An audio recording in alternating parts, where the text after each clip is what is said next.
Comment limiter les volumes envoyés vers un FAI? Parmi les bonnes pratiques de délivrabilité, il est fréquemment demandé de limiter, de contenir les volumes envoyés vers un FAI vers lequel vous rencontrez notamment des problèmes de délivrabilité.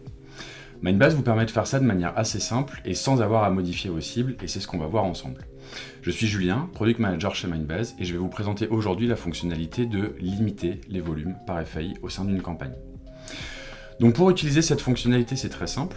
Il suffit de vous rendre dans une campagne et dans la partie destinataire, une fois que vous avez ajouté vos cibles, comme c'est le cas dans cet exemple, avec deux cibles démo 1 et démo 2, vous avez un bouton limiter les volumes par FAI.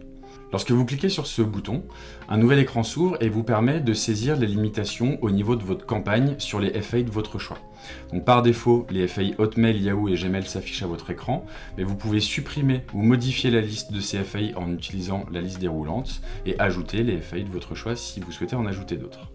Ensuite, il vous suffit de saisir le volume de limite à appliquer au niveau de votre campagne et vous pouvez également cliquer sur le bouton afficher les segments pour venir répartir le volume en fonction des segments présents dans votre campagne.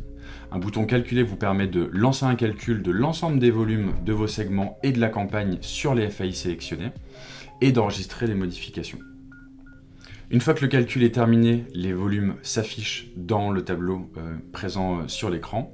Il vous suffit de quitter cet écran pour voir le dernier volume calculé présent dans vos destinataires et un banner vous indique que des limitations ont été saisies avec un bouton qui vous permet de les voir et de les modifier.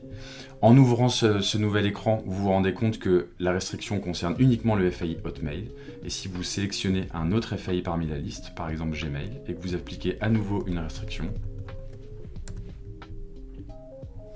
la restriction va s'appliquer à ce nouveau FAI.